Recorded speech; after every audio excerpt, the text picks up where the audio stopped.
Hello everybody and welcome back to Leeton. My name's Jace and this channel is all about our journey to become more self-sufficient in fruit, veg, eggs and maybe some honey. It's March. We're getting there. The year is progressing, but it isn't actually spring yet. I think it's the 20th of March is spring this year. However, it is time to put some more seeds, get some more seeds going. But a word of caution, if you are in the UK, we are going to be getting some cold weather over the next week, 2 weeks. And if you cannot keep these seedlings in a warm-ish environment and a light environment and protect them from the cold and the frost, then just hang fire. Don't worry about it. There is plenty of time left to grow crops this year. But we are fortunate that we have this lean-to conservatory type thing on a south-facing aspect. So I'm going to sow some more seeds and I'm going to show you what we're going to do. Okay, so first thing I'm going to sow is some mixed salad leaves and some iceberg lettuce. And I did sow some of these in January and they're outside in a clutch now and they're coming on nicely. But successive sowing, so that basically means you keep sowing some more every few weeks or every month or so, and that keeps you a stock, a ready supply of crops. So these are mixed salad leaves, and I'm just going to put a row down one side of the tray. I don't want loads because, like I say, we have got quite a few growing already, and that'll do.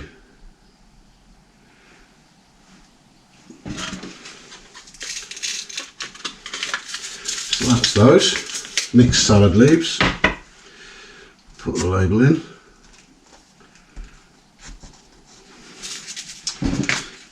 And then I'm going to sow some iceberg. The lettuce is fairly hardy,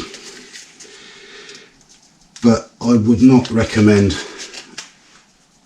leaving them out in minus temperatures until they're at least established. So some of these in there.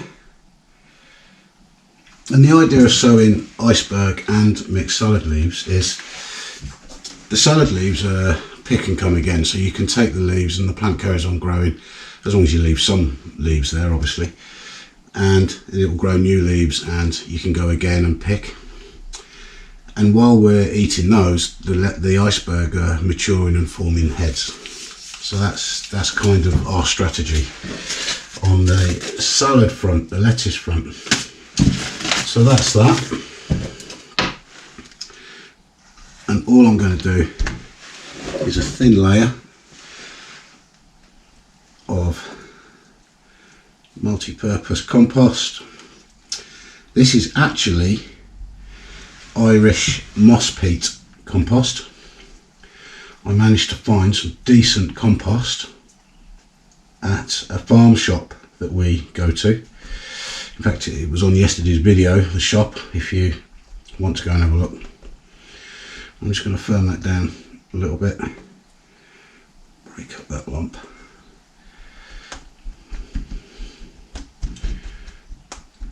There we go, and a little bit of water.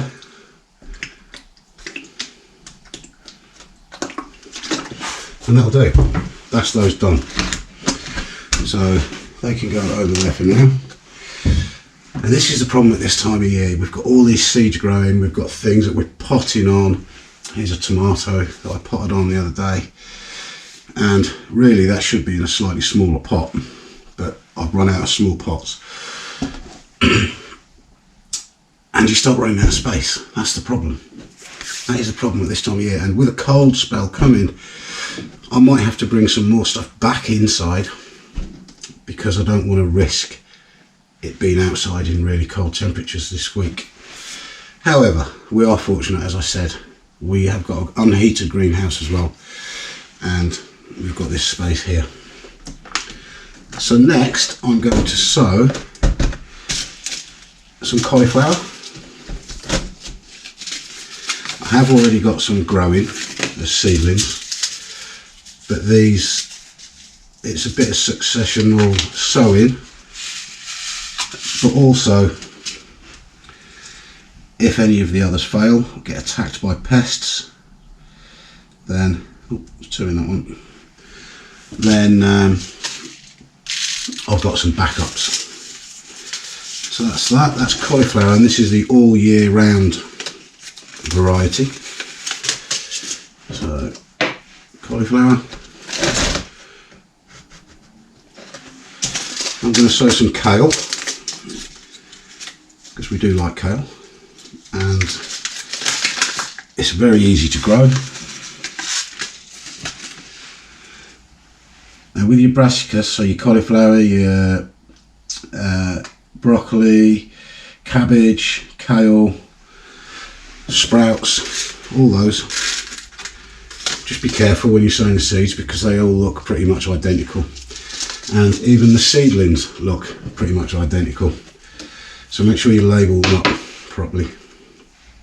So that's the kale,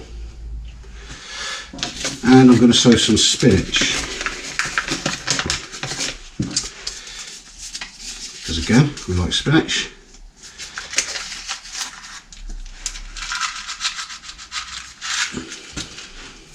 Just one in each. I've got a couple of spinach plants growing, but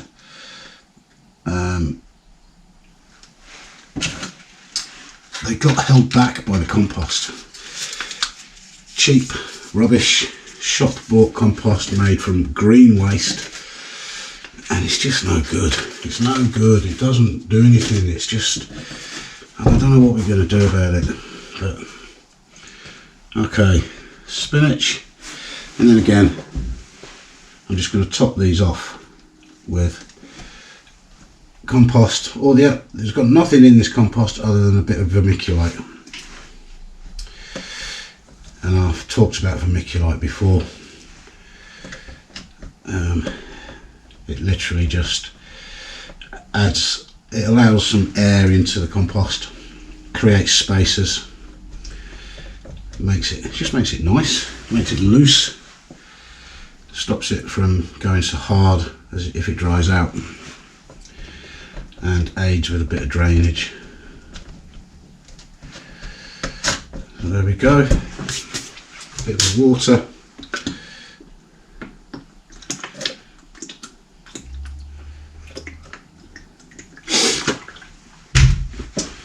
and they can go up there for now. My chilli seeds are starting to come through at last. That's my second attempt at chilies this year. They're just starting to come through now, and I did chit those in tea. I left them soaking in cold tea overnight, or tepid tea, and sowed them the next day. And I sowed those 23rd of Feb, and I've put them in this little heated propagator, and they've germinated. So I thank for that, because I was thinking I was going to get a season without any chili or peppers. Beetroots. These are really old seed, but I'm going to multi-sow these. So all multi-sowing means is you're putting more than one in a module, one of these modules, and then you plant the whole module out, and as the plants grow they push each other apart. And I'm going to put 3 or 4 in each one. That's what I'm going to aim for.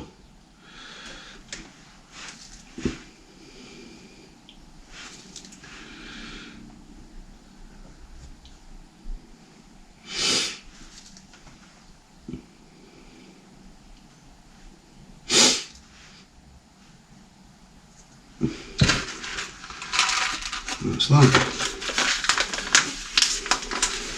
I don't even know what variety these are.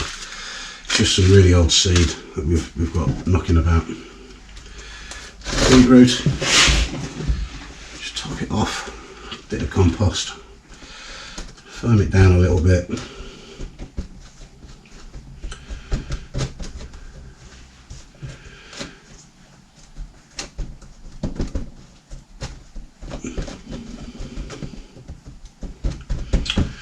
And a bit of a water.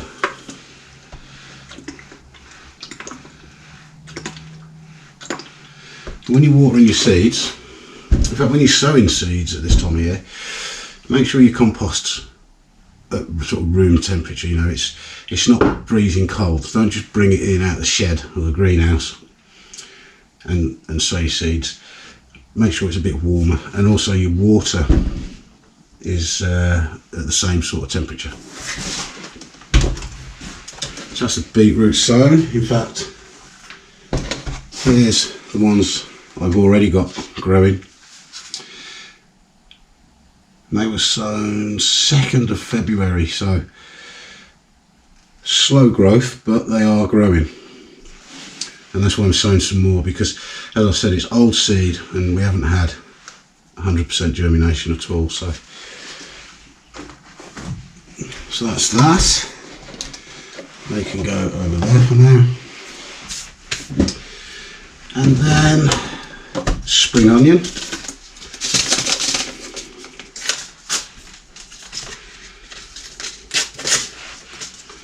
And again, I'm going to multi-sow these and plant them out as a clump. And I'm going to aim to get sort of, I don't know, 8 or 10, something like that in a module. Not really going to count as such.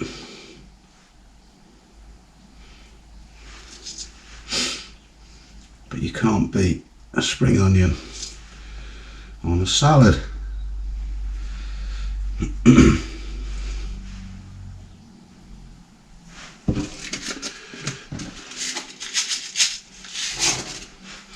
Now later in the year, this will be the last sowing of spring onions that I do in modules. Later in the year, I will just be sowing these directly into the ground.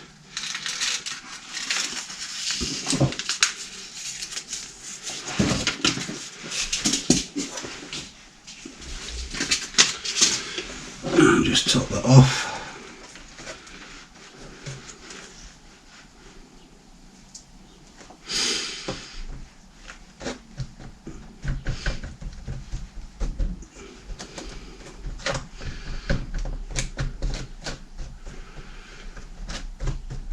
There we go. Give it a water.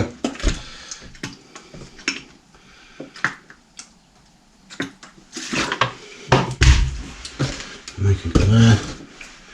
And lastly, I'm going to sow some butternut squash. Now, we really like butternut squash, and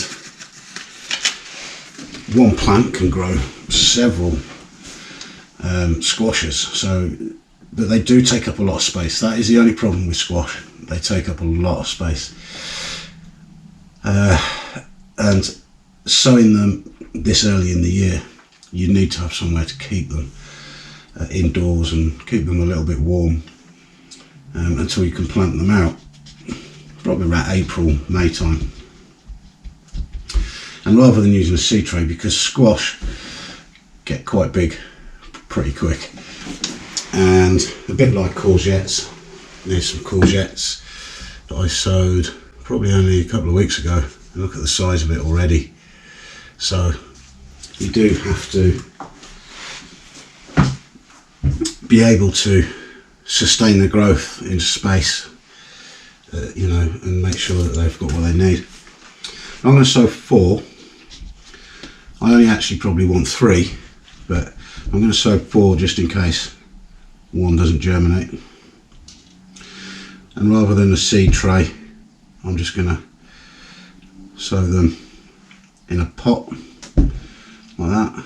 And if I stop shaking the pot and filling the holes back in, it'll help. There we go. And I'm planting these probably 10-15 millimeters deep. Bigger seed, deeper the planting. Small seed, shallower the planting. I'm just going to drop those in, push them down, make sure they're in contact with the compost properly.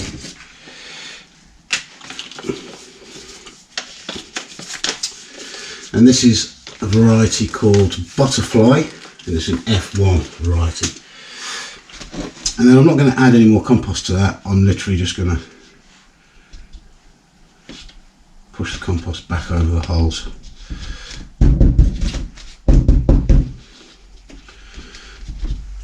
And that is it. Give them a water. Now I will have to pot these on relatively quickly when they start growing, but they'll be all right in here for probably a week or two, and I can move them on into their own pots after that. So that's what I'm sowing now in March. Later in the month I'll be sowing some more peas, etc., but I'm going to sow those outside in the greenhouse into small little pots, and I'm going to hold off on that because we've got this cold weather coming. So you know, there's not a lot of point. Even if I was to sow them today, nothing would probably happen to the seed. You know, it wouldn't probably do it any harm. It just wouldn't germinate. So I'm just going to leave them until this cold weather has passed, and then later in the month we'll be starting to sow things outside, hopefully, if the weather is agreeable with that. So we start to sow things like parsnips, spring onion, etc. directly into the ground, but we really need the soil to warm up. And I checked my soil temperature yesterday and it's about 5 degrees, which isn't really warm enough for seeds to germinate. I've always worked on the basis of probably 8 degrees being the absolute minimum, 10 degrees being better, and especially for things like parsnips and what have you. So that's what I'm sowing at this time of the year, given that we have somewhere to keep these seedlings sheltered and a little bit warm. And like I said, if you don't have that facility, then just hold off a few weeks until things warm up and the soil temperature warms up as well. So thank you very much for watching, everyone, and a big thank you to all the people that have subscribed. We're over 200 subscribers. We've picked up about 100 subscribers in the last week or so. It's staggering, really. So thank you very, very much. And if you've enjoyed the video, please give it a thumbs up. And if you haven't subscribed yet, then please do, and follow us on our journey to become more self-sufficient. And that can only be a good thing, the way the world is at the moment. So thanks very much. Catch you next time.